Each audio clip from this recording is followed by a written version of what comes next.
함께 보실 성경 말씀은 신약성경 마태복음 제6장 22절부터 24절까지의 말씀입니다.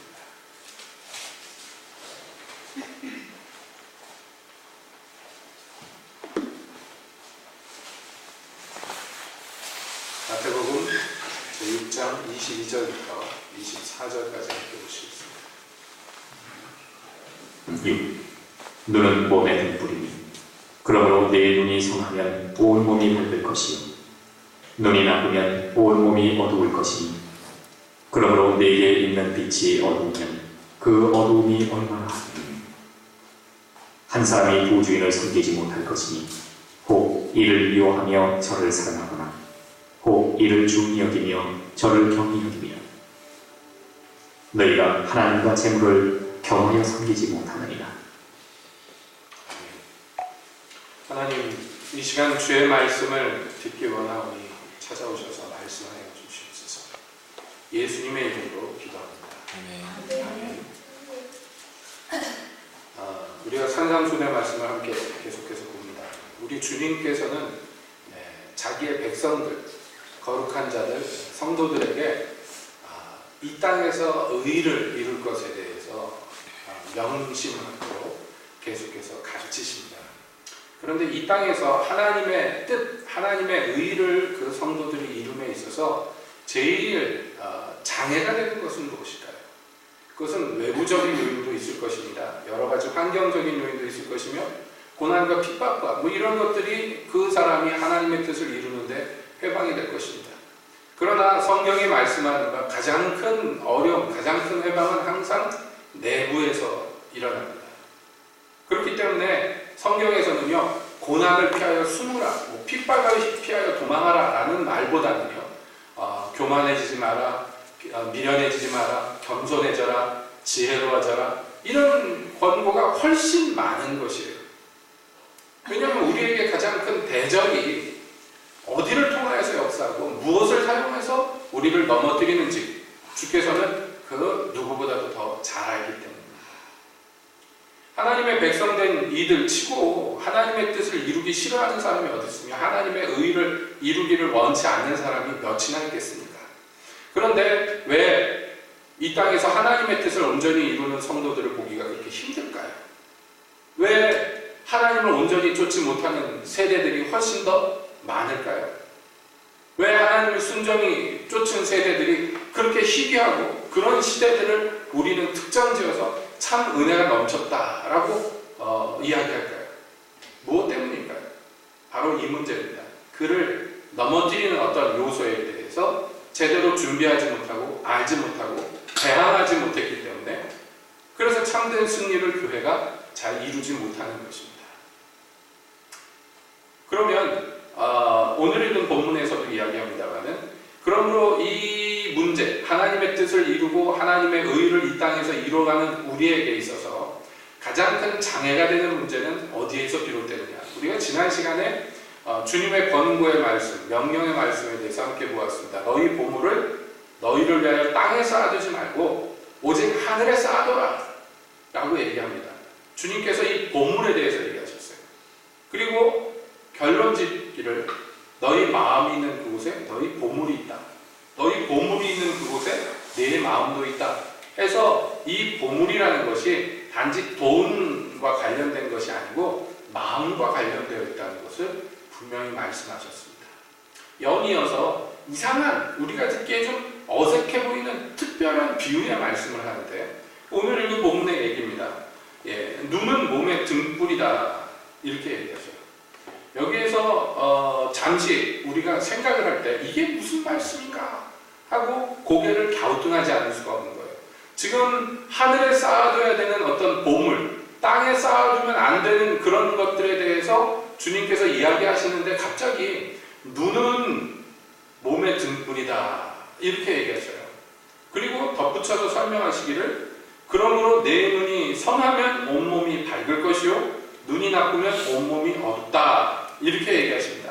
갑자기 이게 무슨 말씀인가? 그러니까 눈이 좋아야 된다는 건가? 여러분 우리가 생각한데 지금 예수님께서 얘기하시는 이 눈이라는 것은 우리 육체의 눈을 얘기하는 건 아니라는 것을 분명히 알 수가 있겠습니다. 그러니까 여기에서 예수님이 얘기하시는 눈이라는 것은 단지 코 위에 붙어있는 이 두 개를 얘기하는 것이 아니고 뭔가 영적인 이야기를 하신다는 것을 우리가 금세 이해를 할 수가 있죠. 그러면 이 얘기가 영적으로 어떤 의미인가?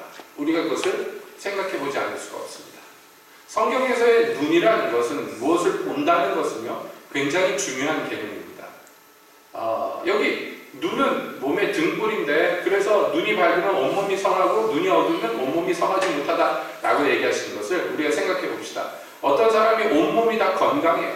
온몸에 병도 없고 온몸이 다 튼튼해서 무엇이든지 할 수 있는데 그 사람이 눈이 멀었다면 그 사람이 할 수 있는 일들은 확 줄어들 거예요.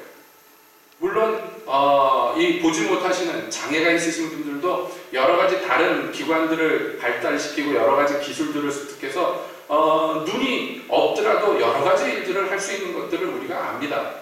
그 눈이 없어서 책을 못 보는 사람들이 손가락으로 글씨를 읽어서 점자책을 읽고요. 눈을 볼 수 없어서 잘 거동 못하시는 분들이 지팡이 같은 거 들고서 이렇게 탁탁탁 치면서 다닙니다. 그것도 많은 지난한 훈련을 통해서 그런 기능들을 쓰기는 씁니다만 사실은 뭐냐면 이거는 피치 못해서 하는 것이지 사실은 눈이 밝은 사람에 비해서 할 수 있는 것들, 하지 못하는 것들이 훨씬 더 많은 거예요.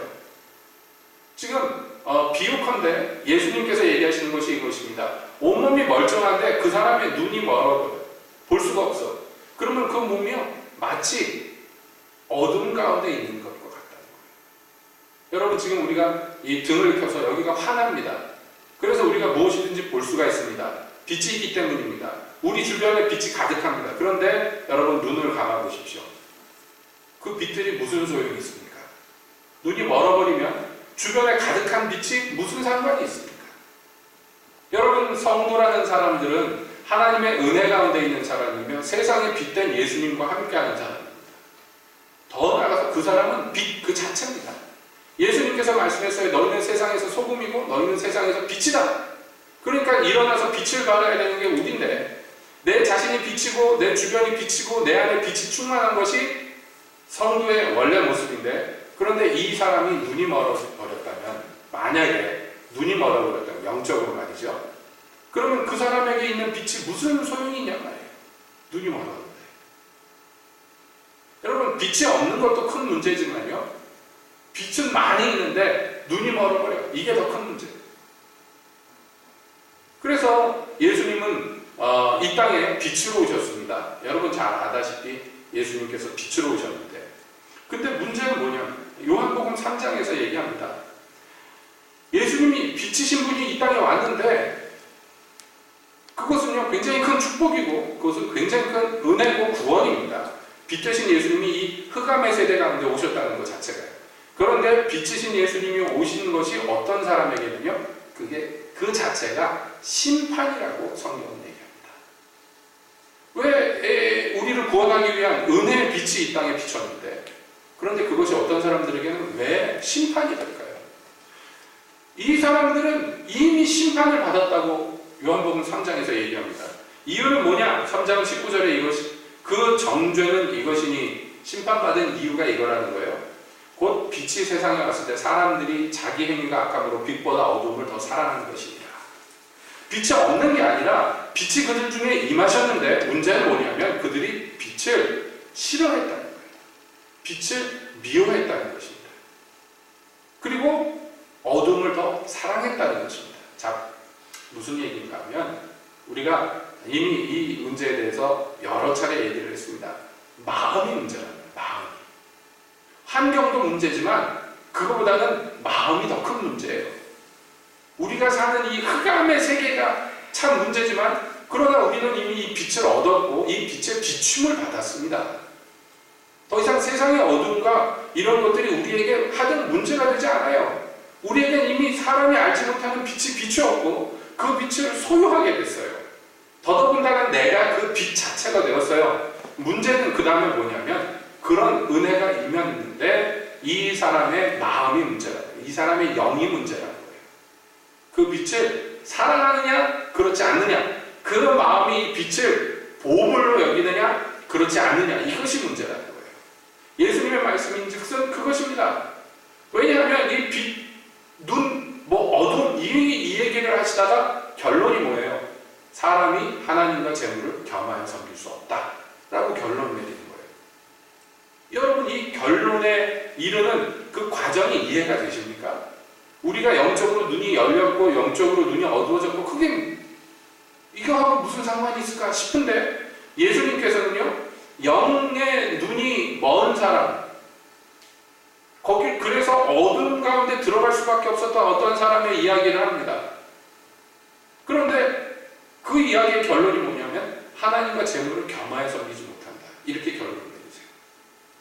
자, 그러니까 우리는 이것을 참 주목해 볼 필요가 있는데, 뭐냐, 어떤 사람의 마음이 무엇을 귀하게 여기고 거기에 온통 가 있어요. 그러면 그것이 곧 보물이고, 그 사람에게 그것이 보물입니다.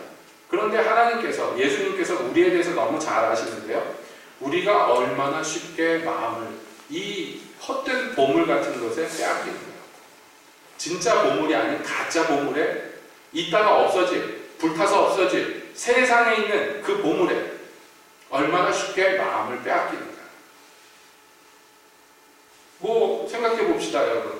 너무나 흔히 보게 되는 장면입니다만은 정말로, 야, 저 사람에게, 저분에게는 정말 하나님이 크게 은혜를 베푸셨구나. 어떻게 저런 큰 능력이 있을까? 어떻게 저렇게 하나님의 일을 잘할까? 어떻게 저런 은사가 저렇게 넘칠까? 라고 생각했던, 하나님께 정말 귀하게 쓰임받았던 사람들이 돈 문제 때문에 타락하는 것을 봅니다.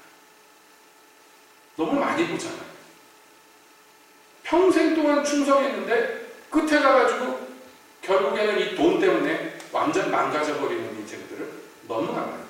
이건 뭐 돈만 관련된 건 아닙니다. 물론 다른 어떤 것들이 이 보물 자리에 차지할 수 있습니다만은 지금 쉽게 이해하기 위해서 제일 흔한 어떤 문제를 얘기하는 거예요. 여러분, 성령의 비춤을 받았고, 천국에 참여한 바가 되었고, 하나님의 영광을 본 바가 되었고, 하나님의 손에 들려서 거룩하게 쓰인 거룩한 도구가 되었는데, 평생에 그렇게 살았던 사람들이 어떻게 해서 이 돈 문제에 걸려서 이렇게 비참하게 그 사역을 마치는가. 그리고 그런 장면들이 너무나 이렇게 많은 것에 대해서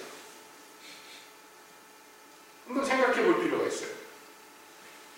또 그런 분들은 또 많이 주목을 받고 이렇게 많이 드러났기 때문에 더 구설수에 오릅니다만, 그렇게 유명하지 않고 그냥 평범해 보이는 성도들이요, 평생에 예수님을 따르고 예수님을 섬긴다 하는 사람들이 결국에는 이 땅에서 벗어나지 못하고 하늘의 것을 맛보지 못하고 하늘의 보화를 쌓아두지 못하고 그냥 인생을 마감하는 일들이 얼마나 많은지, 교회 안에서 말이죠, 얼마나 많은지 몰라요. 너도 나도 예외할 것 없고 저도 여러분도 예외가 아니에요. 이것을 우리는 짐짓 쳐다보지 않으려고 그러고 평소에 신경 쓰지 않으려고 합니다. 그래서 마치 영원히 살 것처럼 이 땅에 있는 헛된 것들을 추구하면서 열심히 삽니다. 피땀 흘려 삽니다. 그것이 곧 아침 안개처럼 사라질 것이라는 것을 일부러 생각하지 않습니다. 오늘이라도 하나님이 나를 데려가시면 내가 추구하고 붙들고 있었던 그 땅에 있는 모든 것들이 순식간에 다 허무하게 그냥 나하고 상관이 없어질 것에 대해서 일부러 생각하지 않습니다. 평소에 그런 생각하지 않습니다. 그리고 헛되고 헛된 것들을 붙들려고 전도자의 말대로 바람을 잡으려는 것처럼 그렇게 헛된 인생을 살다가 헛된 죽음을 맞고 이 세상에서 떠나요. 그래서 하나님 앞에 갔을 때, 주님 앞에 갔을 때 수치를 당합니다. 불 가운데서 구원받은 사람처럼. 그가 아무 천국에 가면 아무 공덕을 쌓아놓은 게 없어요. 천국에 보물이 없어요. 자기 보물이. 그럼 어떻게 하냔 말이에요. 거기 가서 복구가 안 돼요. 그거 어떻게 할 겁니까? 그런 얘기를 여러분 많이 들어보셨잖아요. 뭐 천국에 갔더니 어떤 목사님이 천국에 갔더니요, 예수님이 야 여기가 네 집이다 이거 데려갔더니요, 아주 집질 자리가 딱 마련이 돼 있는데 천사 둘이 앉아서 그냥 노닥노닥하길래 이게 왜 터만 있고 집이 없나? 저 천사들이 집을 지라고 보냄받은 천사들인데, 그 천사님 왜 집을 안 짓고 있습니까? 땅에서 자재가 안 올라와서 집을 못 짓고 있는다. 뭐 그런 얘기를 여러분 간증 같은 데서 많이 들어보셨잖아요. 그거 듣고 여러분 하하하 호호 하고 지나간다면 이게 남의 일이 아니다. 남의 일이 아니다. 땅에 보물을 쌓아두고 그래서 하늘에서는 가난뱅이인 사람들의 결국이 이렇게 비참하다는 거예요. 하물며 예수님은 얘기합니다. 내게 있는 빛이 어두운 것도 문제인데 그것도 문제인데 하물며 내가 어두운 가운데 들어가 버린다면 이건 더 큰 문제예요. 빛이 가득한 곳에 눈만 먼 것도 큰 문제인데 거기서 더 지나서 몸뚱아리 자체가 다 어두워. 그러면 어떻게 할 거냐는 거예요. 그런 일들이 어떻게 일어나느냐? 단지 보물을 하늘에 쌓아두냐 땅에 쌓아두냐 문제가 아닙니다. 예수님의 결론을 잘 보십시오. 한 사람이 두 주인을 섬기지 못한다 이렇게 얘기하셨죠? 이건 무슨 얘기냐면 우리가 어떤 것을 보물로 여기고 그렇다면 그 보물로 여기는 것에 내 마음이 가고 더 나아가서 그 보물로 여기는 것이 내 주인이 된다고 얘기하시는 거예요. 단지 천국의 집을 짓느냐 못 짓느냐 수준의 얘기가 아니라 예수님의 말씀인 것은 그 내 마음이 가 있는 그 보물이 결국에는 나의 주인이 된다는 얘기예요. 그래서 한 사람이 두 주인을 섬기지 못하는데 혹 이를 미워하거나 저를 사랑하거나 라고 얘기하십니다. 그러니까 내게 있어서의 주인은 사랑의 대상이 되는 것이며 내가 사랑하여서 온통 마음을 빼앗긴 그 대상은요 나의 섬김을 받게 되어 있다는 거예요.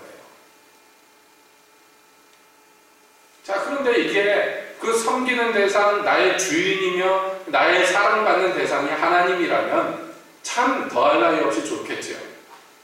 그런데 내가 섬기고 사랑하고 그리고 주인으로 섬기는 그것이 땅에 있는 어떤 것이라면, 하늘에 있는 하나님이 아닌 땅에 있는 어떤 것이라면 이 사람은 빛이 없는 거예요. 이 사람은 심한 어두움 가운데 있는 거예요. 그것이 돈이 될 수도 있고 뭐 명예가 될 수도 있고 권력이 될 수도 있고 처자식이 될 수도 있고 자기 사업이 될 수도 있고 자기 직장이 될 수도 있고 뭐가 될 수도 있습니다. 예. 그런데 주님은 분명히 얘기해요. 그게 너의 신이라고. 그게 너의 주인이라고.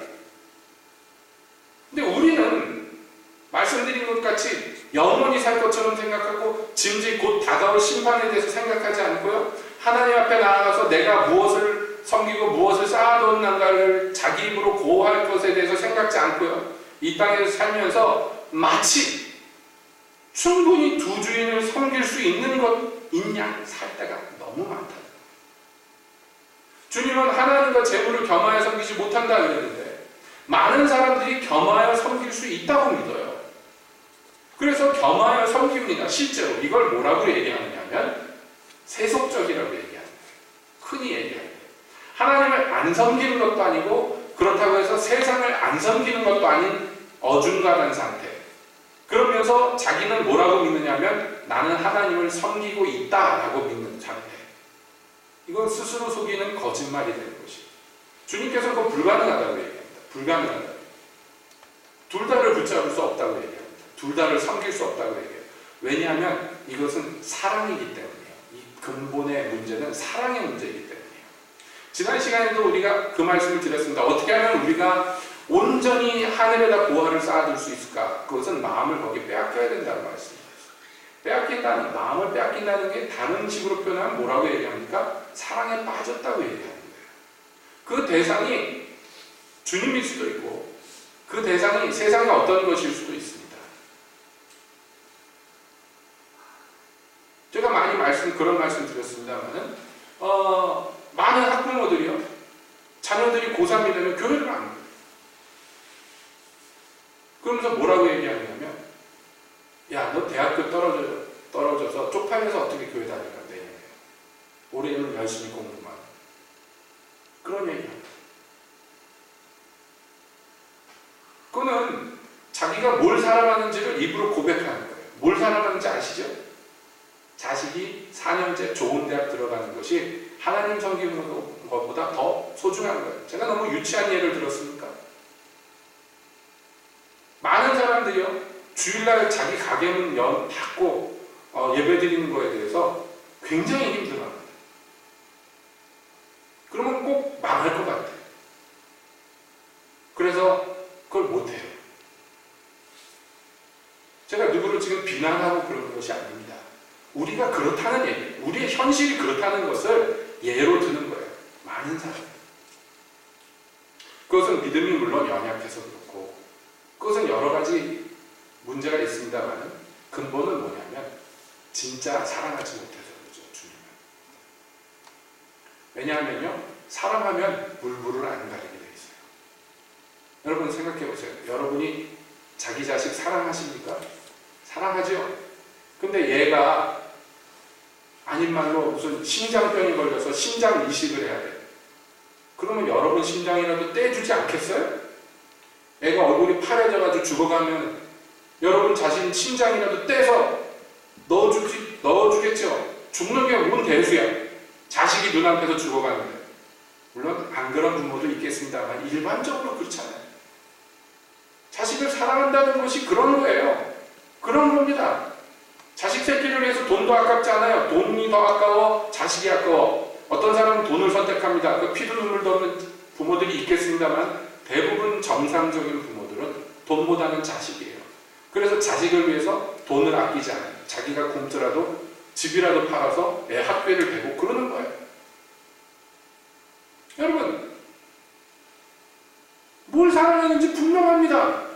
우리 일상에서 볼 때 이 사람이 뭘 더 귀중히 여기는지 분명하게 행동으로 나타납니다.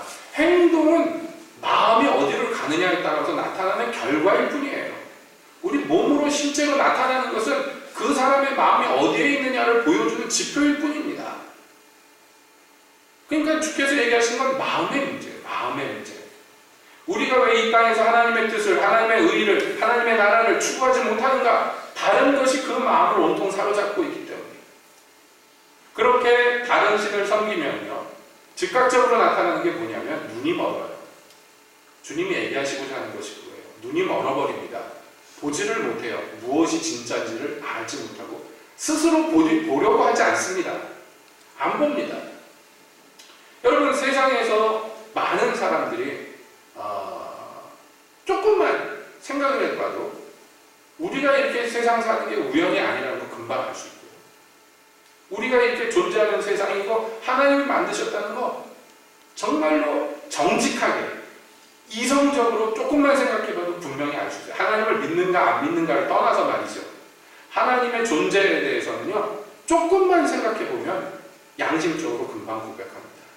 그래서 저 유명한 아인슈타인 같은 사람이 예수 믿는 사람은 아니었지만은, 그러나 그는 항상 고백했어요. 이 온 우주는 우연히 생긴 게 아니고 하나님이 만드신 거라고. 하나님을 믿지는 않았지만 그 사실을 항상 시인했단 말이에요. 양심적이었기 때문에.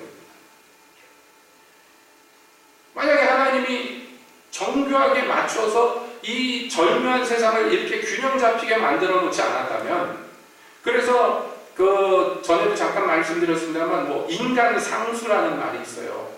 사람이 존재하는 것을 위해서 필요한 여러 가지 수치들이 있는데 그 중에 아주 작은 단위 한 가지만 맞지 않아도 수백만 개의 수치 중에 한 가지만 틀려도 이 세상이 존재할 수 없다는 거예요.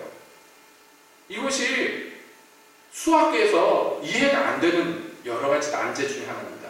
왜 이 세상은 인간을 존재하기 위해서 존재하는 것처럼 이렇게 구성되어 있는가? 숫자로 따져보는 말이죠. 너무나 정교한 것들. 예를 들어서 지구의 크기가 지금보다 조금 더 크거나 조금 더 작거나, 공기 안에 있는 산소 농도가 조금 더 크거나 작거나, 태양이 지구보다 지금 조금 더 가깝거나 조금 더 멀거나, 아주 작은 단위 하나 차이 때문에 이 세계가 존재 안 할 수 있다. 그런데 그 모든 것들이 너무나 정교하게 맞아떨어져서 지금 우리가 존재하고 있다는 것을 예수님을 안 믿는 사람들이라도 정직하게 보면요, 금방 볼 수 있어요. 그런데 왜 세상에서 그걸 보지 못할까요? 안 보려고 했기 때문입니다. 보기를 싫어했기 때문에. 우리가 요한복음 3장 말씀을 얘기했잖아요. 그들이 받는 심판의 이유는 이것인데, 빛이 자기들에게 왔음에 빛이 온 거 알아요. 빛이 임했다는 거 압니다. 그러나 그들이 빛보다 어둠을 더 사랑합니다. 빛을 미워한 이것이다. 그러니까 결국에는 이 눈이 빛을 볼 수 있는가 없는가 눈의 기능에 달려 있는 것이 아니에요. 문제는요, 무엇을 사랑하고 무엇을 미워하는가예요. 마음의 문제예요. 마음의 문제. 마음이 떠나면 몸이 떠나는 것이에요. 마음이 가면 몸이 가게 돼 있어요. 많은 선교사님들이 그런 간증을 합니다. 한국에서 나름대로 이럭저럭 잘 살던 사람들이 어느 날 딱 꽂혀버려서 어느 나라에다가 전혀 자기랑 상관없는 어떤 한 나라가 마음에 팍 박혀버리면요, 이걸 뭐 어떻게 할 수가 없는 거예요. 그래서 결국에는 한국에서의 삶을 정리하고 그 나라로 몸이 가는 거예요. 몸이 갑니다. 데이비드 윌커슨 목사님이 자기 교회에서 목회 잘하다가 어느 날 하나님이 저 뉴욕에서 살인을 저지른 10대들을 마음에 품게 하셨어요. 그래서 그가 시간 날 때마다 차를 몰고 몇천 킬로를 달려가서 잠깐 그 동네 보고 돌아옵니다. 가서 뭐 제대로 하는 것도 없어요. 가서 그 깡패들 얼굴 한번 보고 돌아옵니다. 그러면서 그분이 무슨 고백을 하냐면, 그러던 와중에 자기를 관찰해 보니까 항상 뉴욕과의 거리를 항상 계산해요. 어디 가서 사역할 때, 무엇을 일을 하러 갈 때, 아, 여기서 뉴욕까지 몇 킬로, 뭐 이런 거 항상 마음에 그게 떠나질 않더래요. 그래가지고 결국에는 몸이 가는 거예요. 여기 있으면 편안하고 잘 살 수 있는데 집도 절도 없고 숙소도 없는 그곳으로 몸이 가버리는 거예요. 그래서 그냥 교회를 사임하고 차를 타고 갑니다. 처자식 버려두고. 그래서 애들 만나고 교제하고 전도하고 밤에 잘 데가 없으니까 그 자동차 안에 들어와가지고 그 카시트 뒤로 젖히고 거기서 잡니다. 그렇게 사역을 하다가 그 동네에 있는 교회 성도 목사님을 만났는데, 이거 이 시골 목사가 와가지고 막 깡패들하고 뭐 하고 있는 거예요. 그래서 이 사람 뭐 하나? 그래서 이제 얘기를 나누다가, 아, 하나님이 이렇게 마음을 주셔서 왔구나. 그걸 알게 됐어요. 그래서 물어봅니다. 목사님, 그러면 밤에는 어디서 주무시냐고, 숙소는 어디냐고. 그래서 제가 숙소가 없어서 차에서 잡니다. 그랬더니 교인들이 얼굴이 다 새파래졌어요. 왜냐하면 그 당시에 그 뉴욕 아일랜드가요, 전 세계에서 살인자가 제일 많이 사는 거예요. 밤에 차에서 자는 건 죽여달라는 얘기예요. 그런데 그 위험한지도 모르고 거기에서 자는 거예요. 누구 와서 총으로 쏘고 칼로 찔러 죽일지 알지 못해. 그래서 그 교회 교인들이 다 들고 일어나서 절대로 차에서 자면 안 된다고. 그래서 그 교회 창고에다 침대를 하나 들여놓고 거기를 숙소로 제공해가지고 거기에서 숙식을 하기 시작하면서 사역을 시작합니다. 그러니까 이게 마음이 가버리면 어떻게 몸이 할 수가 없는 거예요. 마음이 가버리면. 이거는 뭐 꼭 선교사님들뿐만 아니라 모든 하나님의 종들이 경험하는 거예요. 여러분, 마찬가지입니다. 우리가 마음이 천국에 있으면요, 몸이 땅에 있어도 자꾸 천국으로 끌려 올라가는 거예요. 진짜입니다. 여러분, 한번 여쭤볼게요. 여러분들도 막 천국 체험하고 막 그런 거 하고 싶어요? 네? 그랬으면 좋겠어요? 마음이 천국에 가까워야지 되는 거예요. 천국을 안 사모하는 사람은 천국 가봐야 무슨 재미가 있어요? 아닌 말이에요. 그렇지 않아요? 천국 가는 것보다 디즈니랜드 보러 가거나 아니면 발리섬 같은 데 가거나 아니면 유럽 여행 가거나 이런 거 더 원하는 사람들은 돈을 아끼고 적금을 들고 그래가지고 가는 거예요. 그런데 좋은데, 자기 가고 싶은데. 그런데 이런 거 저런 거보다 천국을 제일 사모하는 사람들은요, 하나님이 문득, 그래? 그렇게 사모해? 그럼 한번 보여줄까? 데려가시고. 다른 거 아닙니다. 대부분 이렇게 천국 보고 오는 사람들의 특징이요, 천국 가는 거 되게 사모하던 사람들, 대부분. 여러분, 그렇잖아요. 뭐 막 병 고치는 사람, 막 받아가지고 병 고치는 사람들이 대부분, 전부는 아닐지 모르지만 대부분요, 자기가 몸이 아파가지고 병을 오래 알아본 사람이고, 그래서 이 병 고치는 거에 대해서 정말 간절히 사모하는 사람들이에요. 그런 사람들에게 하나님이 주로 은사를 그렇게 주십니다. 그 사람이 간절히 찾고 구하니까 주시는 거예요, 대부분. 그렇지 않은 사람들은요, 주님께서 뭘 주셔도 오래 간직은 못합니다. 꼭 은사적인 부분만이 아닙니다. 여러분, 우리가 이 땅에서 삽니다. 그런데요, 다시 말씀드립니다. 문제는 마음이라니까요. 땅에 자기 마음이 있고 이 땅의 것을 추구하면서 사는 사람은요, 천국의 것을 얻으려고 생각하지 마세요. 스스로 속는 것입니다. 돈이 더 땡기는 사람이 하나님도 섬길 수 있다고 하지 마세요. 불가능합니다. 오죽했으면 여러분 보세요. 마술사 시몬이 사도들이 와서 기도하니까 성령 받는 걸 보고요, 이 사람이요, 그걸 간절히 얻기를 원했어요. 그런 능력을. 그래서 심지어는요, 돈을 싸가지고 가가지고 그 돈을 사도에게 바치면서 나에게도 그 능력을 달라고 그랬어요. 여러분, 객관적으로 봅시다. 이 사람이 그 능력을 사모했어요, 안 사모했어요? 돈보다도 그런 능력, 사도들이 갖고 있는 능력을 사모했어요, 시몬이. 그런데 어이구, 시몬 집사님 그렇게 이런 신령한 은사를 사모하는군요. 헌금도 이렇게 많이 내는군요. 우리 같이 기도합시다. 사도가 그랬습니까? 아닙니다. 내가 너를 보니 불의가 가득하고 악독이 가득한 자야. 내 금과 함께 망하라 그랬어요. 저주를 해줬어요. 어떻게 그럴 수 있을까? 그가 하나님의 선물을 돈 주고 사는 것으로 여겼다는 거예요. 그게 문제라는 거예요. 사모 안 하는 게 문제가 아니에요. 사모는 했는데 가치 있게 여기는 것이 아니에요. 여러분, 하나님의 선물을 돈 주고 산다, 이건 뭐예요? 뭐가 더 가치가 있는 거예요? 이 사람에게 돈이 더 가치가 있는 거예요. 이것도 갖고 싶지만, 하늘의 선물도 갖고 싶지만 돈으로 살 수 있는 것이면 돈이 더 가치가 있고 돈이 더 힘이 있는 거예요. 이 사람 마음에 그렇단 말이에요. 어떤 사람이 하나님의 종이 되고 싶어요.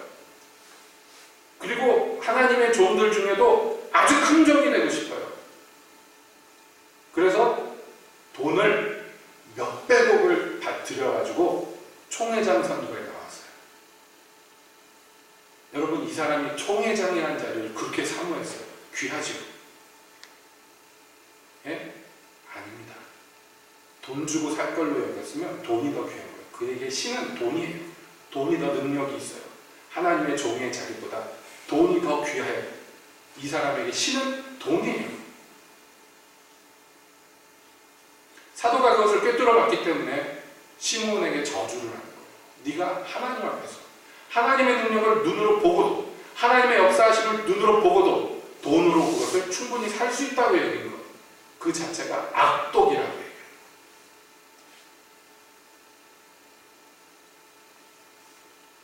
그렇게 노골적으로 시몬처럼 하지는 않지만 오늘날의 교회 안에서 이와 흡사한 일들을 너무 많이 봅니다. 우리 교회는 조그마니까 그렇지만 여러분, 대형 교회에서 장로 자리 하나 따는 거, 그 지역 국회의원 되는 것보다 더 힘들어요. 실제로 그 지역의 국회의원이 될 수도 있어요. 그래서 금품이 난무합니다.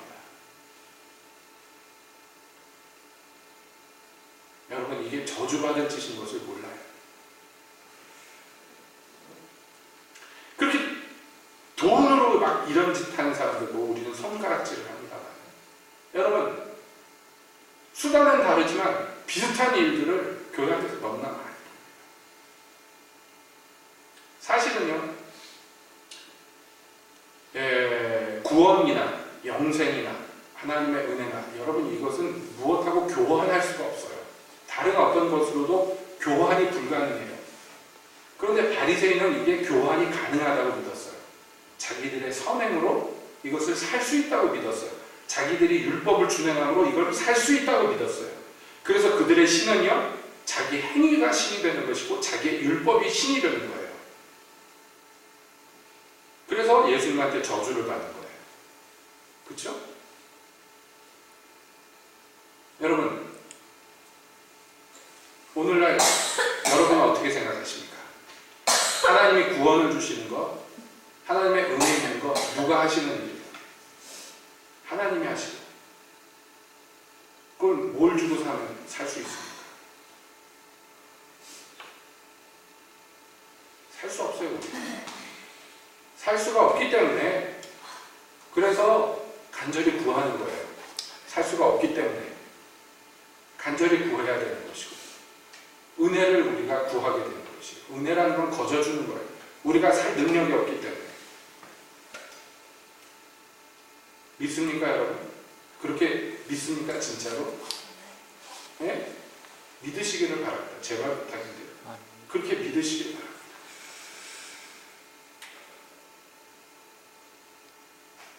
오늘날 안타까운 것은요, 대한민국의 많은 성도들이요, 하나님의 교회에서 은혜를 받을 수 있는 건 오직 하나님의 호의 밖에 없다는 것을 자꾸 잊어버려요.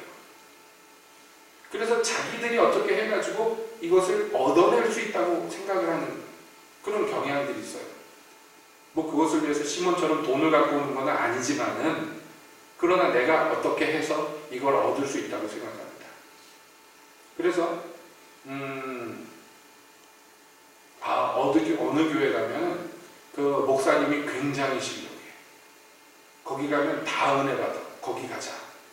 굉장히 선량한 것 같이 보여지는데요, 그 내부를 들여다보면요, 굉장히 불량한 것들이 많이 있어요. 여러분, 하나님의 신령한 종이 있는 건 축복입니다만, 그러나 은혜 받는 것은 전적으로 하나님의 역사예요.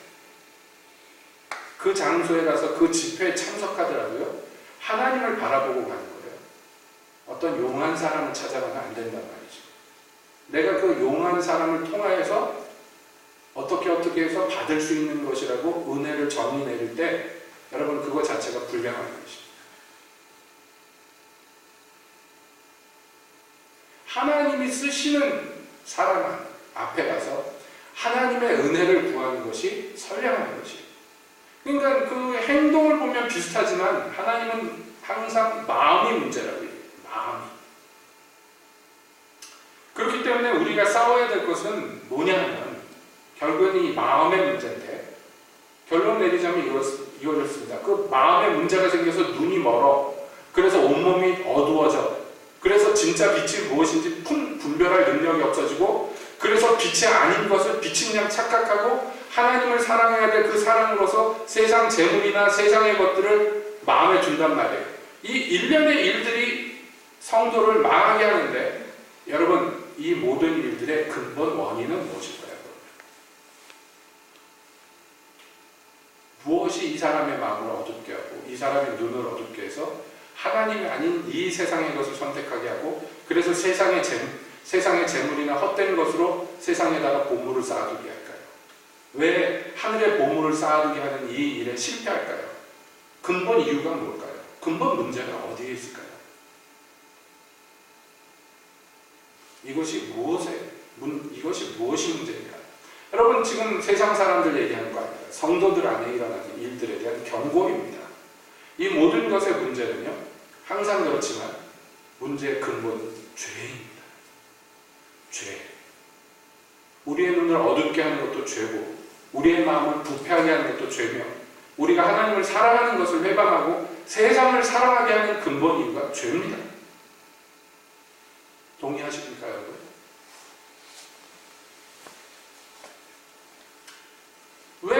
왜 눈앞에 보이는 하나님을 사랑하지 않고 왜 손에 잡히는 돈을 사랑할까요? 왜 돈을 사랑하는 게 일만하게 뿌리라고 하는데 왜 돈 사랑하는 게 멈추질 않을까요? 왜 돈을 자꾸 하나님보다 더 사랑하게 될까요? 그래서 왜 돈이 그 사람의 신이 될까요? 왜 돈을, 하나님이 우리를 위해서 주신 이 재물들, 우리가 풍성하게 살게 하기 위해서 주신 재물들이 왜 우리의 섬기는 대상이 될까요? 무엇 때문에?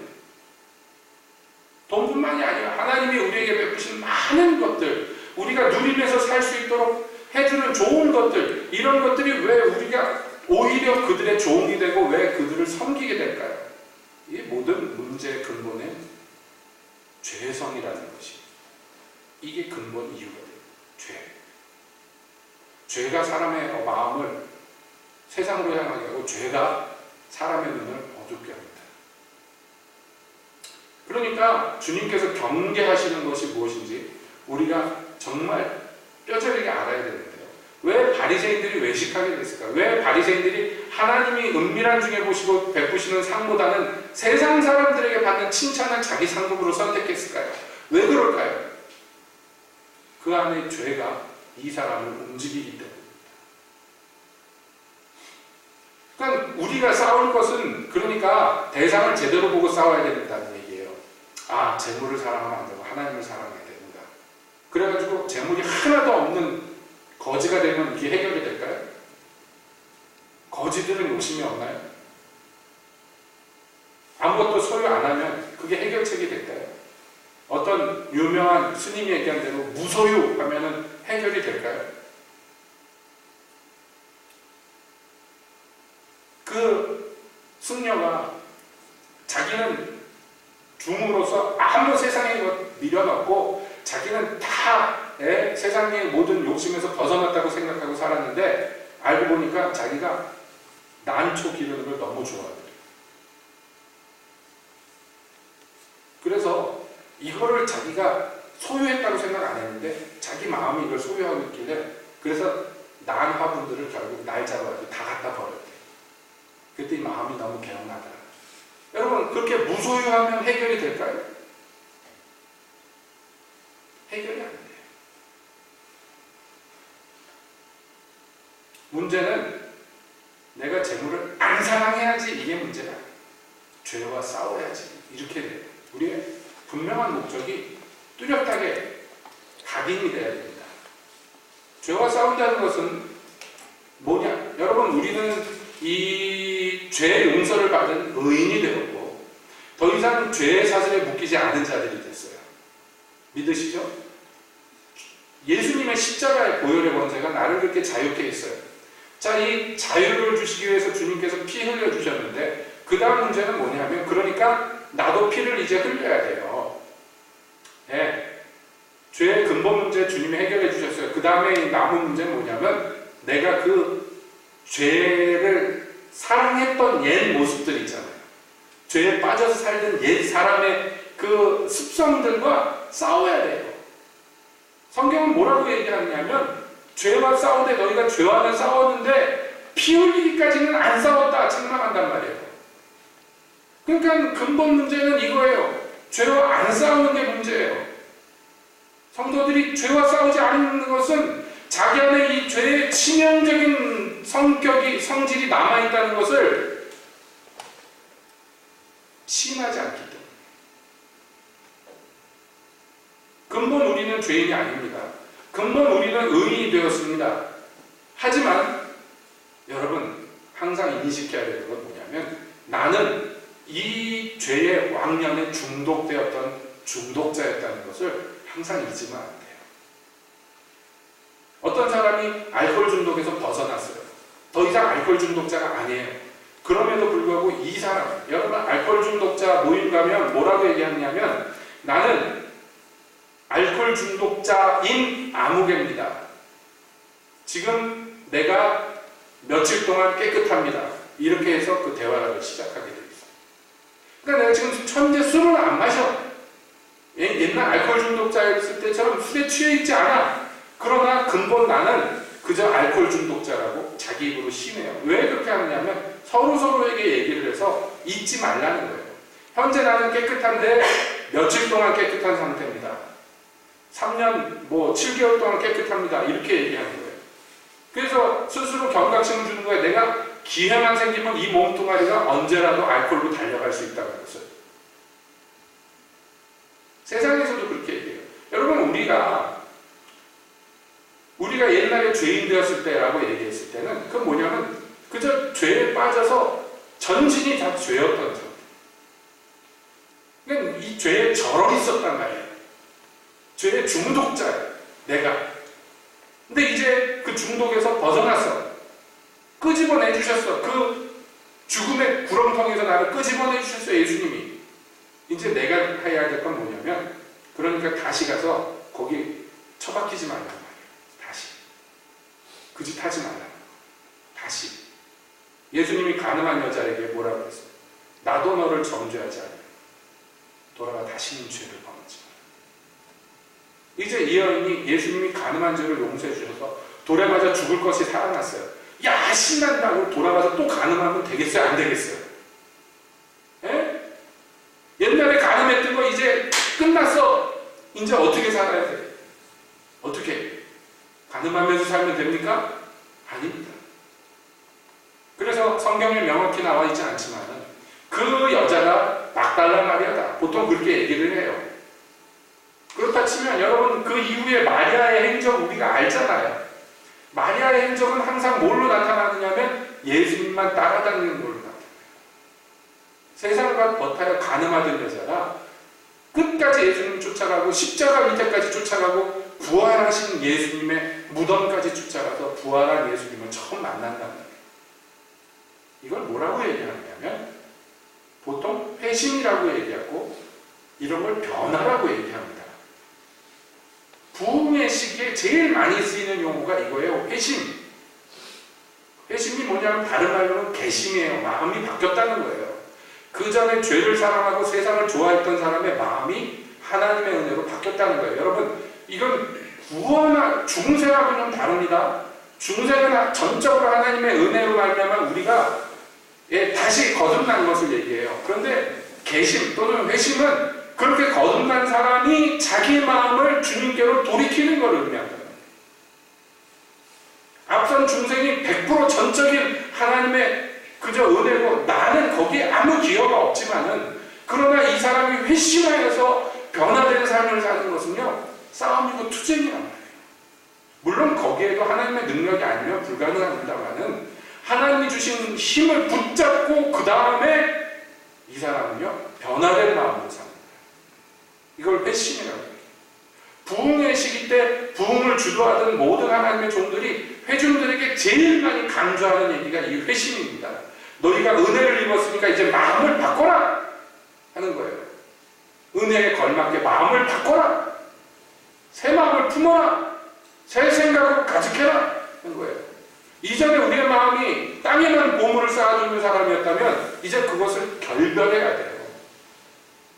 그것을 다른 말로 하면 죄와 싸운다는 거예요. 예전 죄성과 싸우는 거예요. 결별하는 것으로 돌아가지 않는 거예요. 개가 토한 것으로 돌아가는 것처럼 그렇게 돌아가지 말아야 되는 것을 얘기하는 것입니다. 그렇게 하는 사람만이 자기 마음을 지킬 수 있습니다. 분명히 말씀드리지만요. 이 마음을 지키는 것은 저절로 되는 거 아니에요. 중생은 하나님이 우리를 업어다가 옮겨놓으신 거라면 이 마음을 지키는 것은 결국에는요. 성벽에 올라가서 적군과 싸우는 것처럼 스스로의 마음은 자기가 지켜야 되는 것입니다.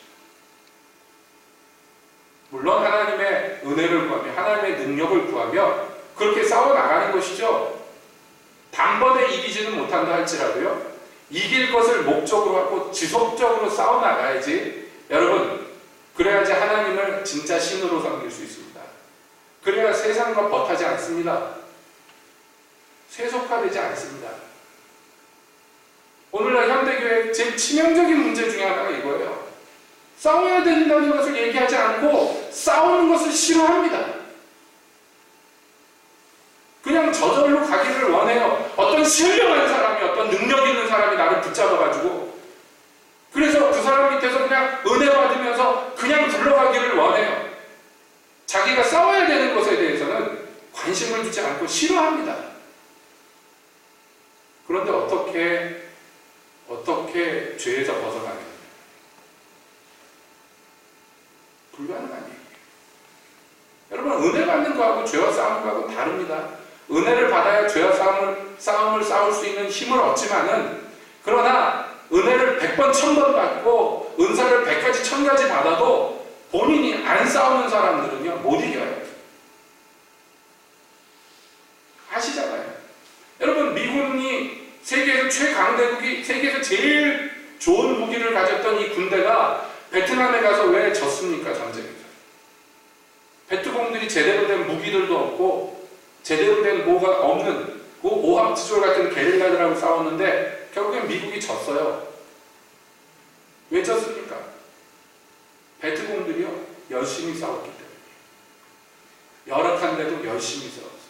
대포가 없어서 베트공들이요, 여러분 그런 얘기 들어보시죠. 포탄을 미군 거 훔쳐다가 땅을 파서 포탄을 묻어놓고 밑에다가 불을 붙여가지고 대포 대신 쐈는데 미군 대포보다도 더 정확하게 가서 떨어졌어요. 포탄들이. 지금 그 흔적들이 남아있어요. 지하 땅굴을 파가지고 땅에서 살면서 미군들하고 싸웠어요. 먹을 것도 없고 입을 것도 없는데. 그 최강대국이었던 미국이 별의별 무기를 다 동원해서 난리를 쳤는데 결국엔 졌어요. 그래서 이 베트남 사람들이 프라이드가 어마어마합니다. 물론 엄청난 피해를 입었고 많은 사람들이 죽었습니다만 또 그들의 싸움이 공산주의를 신봉하는 싸움이었기 때문에 좋은 싸움도 아니었습니다만 이겼다는 데 대해서 되게 프라이드를 갖는데요. 왜냐하면 열심히 싸웠기 때문에. 진짜로 신념을 가지고 열심히 싸웠기 때문에. 지금 이라크나 시리아에서 똑같은 일들이 벌어지는데 미국이 왜 발을 담글라다 말라다 그러냐면 베트남 꼴 날까봐 겁나서 그래요. 미군들이 사실 아닌 말로 남의 나라 가서 싸우는데 뭐 그렇게 열심히 싸워요? 싸울 일이 뭐가 이렇게 열심히 있어요? 멀리서 총 쏘는 거는 빵야 쏘겠지만 거기 전쟁터 한복판에 들어가서 뭐 때문에 자기들이 피 흘려야 되겠습니까? 미국 장군이들이. 그래서 베트남전 말기에는 그런 얘기가 있었어요. 베트공들이 쏜 총알에 맞아 죽은 장교들보다 사병들이 뒤에서 쏴서 죽은 장교들이 훨씬 많아요. 싸우기 싫은데 장교들이 막 진격 그러면 뒤에서 쏴버리는 거예요. 베트공들이 죽였다고. 그리고 후퇴해버리고 이길 수가 없는 거예요. 여러분 우리의 영적 싸움도 마찬가지입니다. 하나님이 우리를 위해서요 모든 좋은 것들을 다 공급해 주세요. 그래서 우리가 의를 이루고 하나님의 뜻을 이 땅에서 건설하고 하나님의 나라를 확장해 나가도록 모든 가장 좋은 것들을 하늘의 아버지가 우리에게 베푸십니다. 근데 왜 교회가 막 승리하면서 못 나가는 것처럼 보일까요? 왜 세상이 교회 안으로 막 쳐들어오는 것처럼 보일까요? 군사들이 안 싸워서 그래요. 장비가 좋고 물자가 풍성하면 뭐 하겠어요? 싸우지를 않고 세상의 것들을 더 좋아하는데. 그러므로 말씀 마치면서 여러분들께 결론적으로 말씀드립니다. 여러분 우리 새빛교회가 또 여러분들이 이 진리를 정말 굳게 붙으셔야 될 것을 학원드리고 당부드리고 우리 서로에게 권면합시다. 여러분 우리가 죄와 싸우되 피 흘리기까지 싸워요.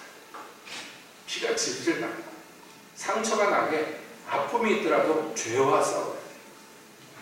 이것이 하나님을 사랑하는 제일 첫걸음입니다. 하나님을 사랑할 수 있는 첫걸음이고 하나님을 제대로 섬길 수 있는 첫걸음이며 세상과 싸워서 이길 수 있는 세속화되지 않는 성도, 세속화되지 않는 교회에 전진해 나가는 방식인 줄 믿습니다. 자기의 약함을 자랑하시고요. 언제라도 죄를 쫓아가다 넘어질 수 있다는 것을 인식하시고 하나님의 은혜를 구하고 하나님의 능력을 구하면서 여러분 전진해 나가십시오. 예? 전진해 나가십시오. 기도합시다.